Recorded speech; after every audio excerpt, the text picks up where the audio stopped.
Baik, Assalamualaikum warahmatullahi wabarakatuh. Kami dari kelompok 3 ingin menjelaskan tentang skripsi yang kami teliti, yakni tentang abstrak yang kami teliti.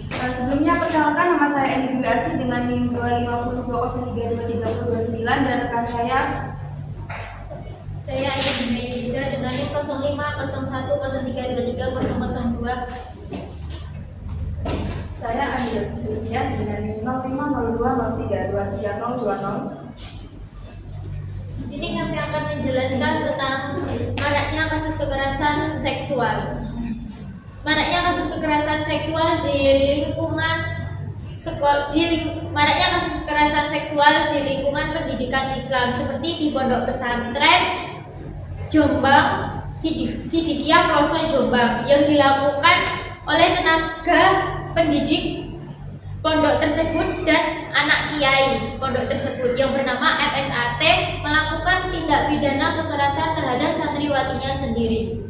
Berdasarkan hal tersebut, penelitian ini mengkaji analisis yuridis terhadap tindak pidana pencabulan dengan ancaman kekerasan di pondok pesantren Sidikiyah Pelosok Jombang dengan putusan nomor 1361-B/2022-PN-Surabaya.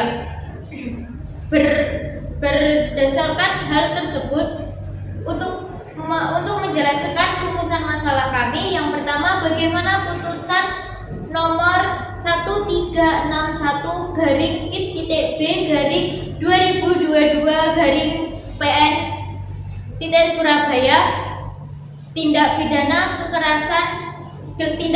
pencabulan dengan ancaman kekerasan di pondok pesantren Sidikiyah Pelosok Jombang. Dan yang kedua, bagaimana analisis yuridis terhadap putusan nomor 1361-B/2022-PN-Surabaya terhadap tindak pidana pencabulan dengan ancaman kekerasan di pondok pesantren Sidikiyah Pelosok Jombang. Yang selanjutnya akan dijelaskan oleh teman saya.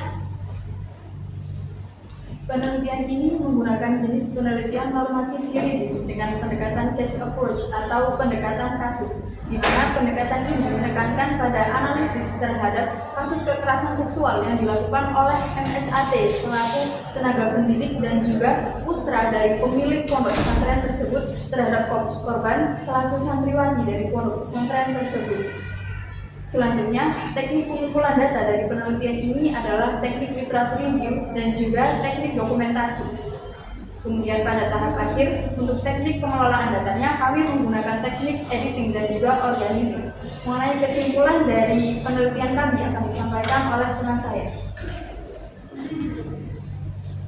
Kesimpulan dari penelitian ini yaitu dari kasus kekerasan seksual yang dilakukan oleh MSAT merupakan pelaku meminta korban untuk melakukan ritual kemben, dan juga bukan itu saja, kemudian dia melakukan kejadian yang berbeda-beda, seperti yang pertama ada yang diperkosa dan ada yang melakukan ritual kemben tersebut. Kemudian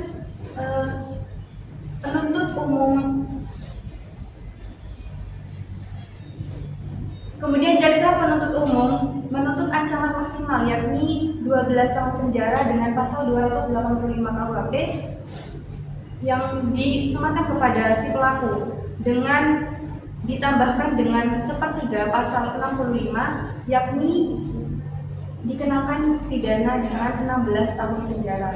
Itu diajukan oleh jaksa penuntut umum. Kemudian hasil sidangnya, majelis hakim menyatakan bahwa dakwaan tersebut tidak dapat disematkan kepada terdakwa karena dalam pasal 285 KUHP ini tidak dapat dibuktikan secara sah dan tidak dapat diyakini secara sah.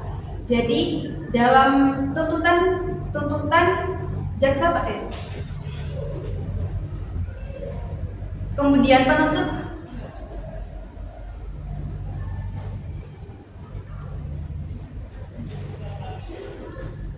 jaksa penuntut umum dengan 16 tahun penjara tersebut tidak dapat diterapkan terhadap pelaku. Pertimbangan-pertimbangan hakim untuk memenuhi unsur dalam pasal 65 ayat 1 tersebut KUHP diantaranya yaitu bahwa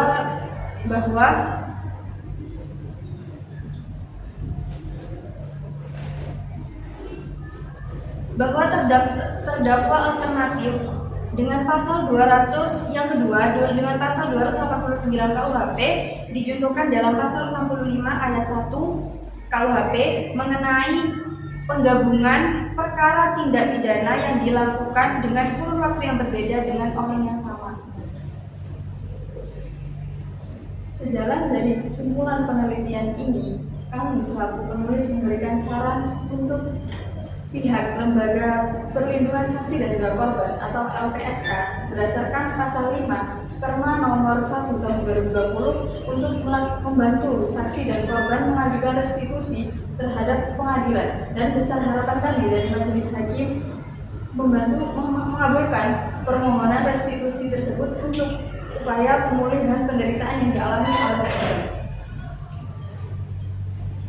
Baik, sekian presentasi dari kelompok kami mengenai penelitian abstrak. Kurang lebihnya mohon maaf. Wassalamualaikum warahmatullahi wabarakatuh.